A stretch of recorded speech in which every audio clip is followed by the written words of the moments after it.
Oyun dünyasının gelmiş geçmiş en çok tanınan karakterini içeren Nintendo'nun ikon oyunlarından Super Mario Bros. Benim için diğer oyunlardan çok farklı bir yerde duruyor. Bana kalırsa Y kuşağının çoğu için de bu durum böyle diye düşünüyorum. Super Mario, Nintendo tarafından yaratılmış, firmanın maskotu Mario'yu temel alan bir video oyun serisidir. Super Mario Bros. Veya kısaca Mario, Japonca'da Super Mario Brosazu olarak da biliniyor.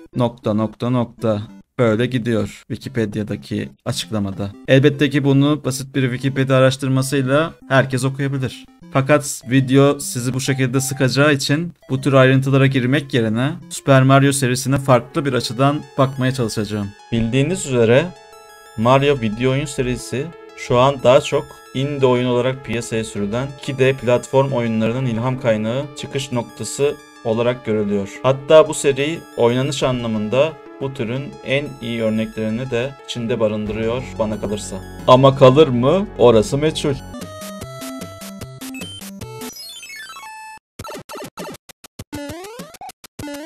Benim örnek vereceğim oyun herkesin bildiği ve hatta X, Y, Z, yumuşak G kuşağının bile oynadığı ilk Mario oyunu değil. Bence tarihin en iyi platform oyunu olan Super Mario Bros. 3. Peki neden diyeceksiniz? Bunu böyle düşünmemdeki en büyük sebep hiç şüphesiz çocukluğumda, hatta belki de hayatımda en çok oynadığım oyunun bu olması.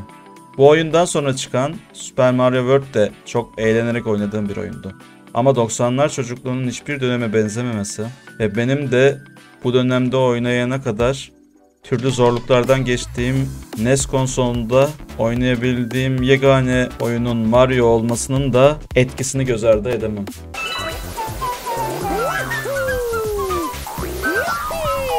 Türkiye'de o dönem orijinal NES sayılı kişide vardı diye tahmin ediyorum. Yurt dışından dayım çocuklar oynar, sever diye düşünmüş getirmiş Nintendo NES'i. Gerçekten ince düşünmüş adam.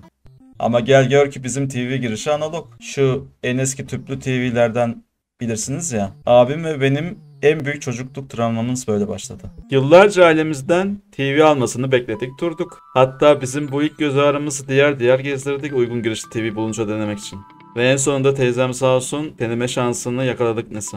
Bilenler bilir. Super Mario Bros. 3'te 1. Dünyada ilk kale var. Şu dandik boss'un çıktığı kaleler. Orada kırmızı bir kapı var. Biz tabi o dönem oyun mu görmüşüz? Mağara adamı gibi uga buga takılıyoruz. Joystick'te üst tuşa basınca kapıya girildiğini akıl edemedik düşün. O zaman tabi 1 gigabit internet altyapıları falan yok. Hatta internet kafelerde yeni açılıyor.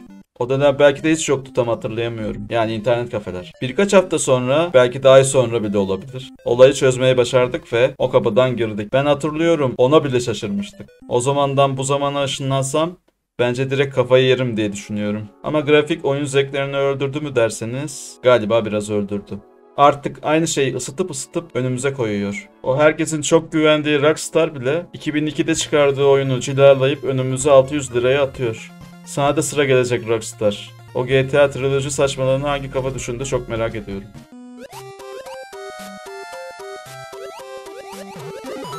Super Mario Bros. İçin kendi hikayemi yeterince anlattığıma göre asıl konuya biraz girelim derim. Super Mario'yu tavla, dama, satranç gibi klasikleşmiş, tüm dünyada bilinen ve herhangi bir elektronik sistem gerektirmeyen oyunlar gibi düşünebilir miyiz? Japon kültürüne ilginiz varsa pachinko makinelerini duymuşsunuzdur. Bu makineler daha çok kumar amaçlı kullanılan Atari salonlardaki arcade makinelerini andıran bir eğlence makinesi.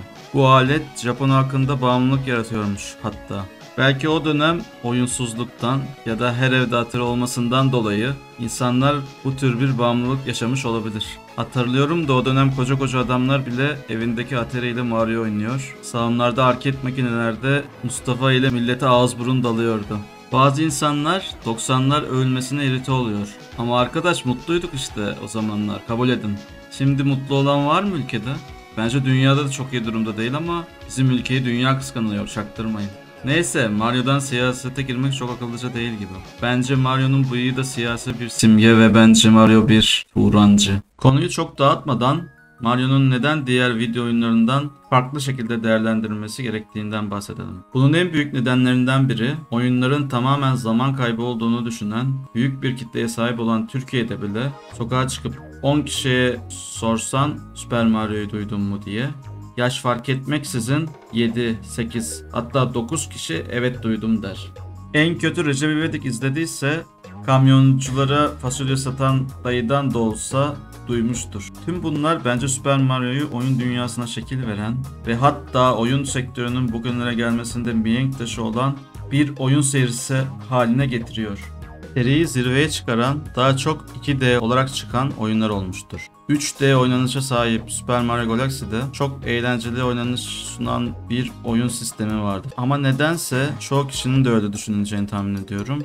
O oyunlarda özellikle globalde çok fazla hayranı olduğunu biliyorum ama onlar Mario gibi hiçbir zaman gelmedi bana. Ama işte o Mario'nun arkasındaki Japon zekası yok mu? O oyunları da şaheser haline getiriyor.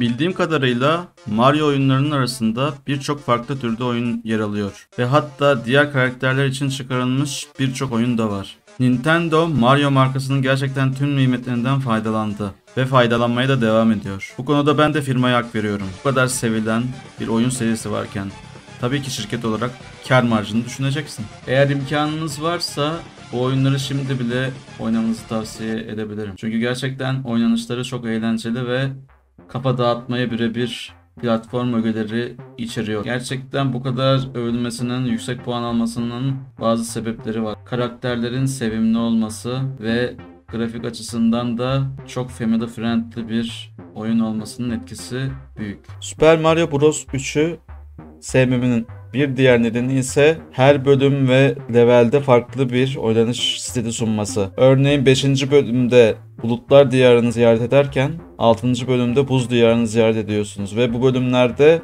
aldığınız malzemelerle farklı karakterleri bürünebiliyorsunuz. Bu da oyuncuya çeşitlilik kazandırıyor. Daha doğrusu oyun anlamında büyük çeşitlilik kazandırıyor size. O yüzden bütün bölümlerini severek zevkle oynuyorsunuz. Hatta oyun bittiğinde bütün bölümleri gösteren bir jenerik giriyor. Orası zaten sizi sizden alıyor. Bir de bu dönemde çocuk olduğunuzu düşünün. İnsan hayret ediyor, unutamıyor bu anları. İşte tüm bu sebeplerden dolayı bu oyun benim için oyundan da öte bir hal alıyor. Şu an platform oyunları sevmemdeki en büyük nedenlerden biri de bu oyun oldu. Özellikle indie kategorisinde sanat eseri gibi oyunların çıkması beni çok heyecanlandırıyor. Indie oyunlar da biraz diğer büyük oyun yapımcılarından maddi anlamda destek alıyor. Fakat bu onların göstermiş olduğu başarıdan dolayı.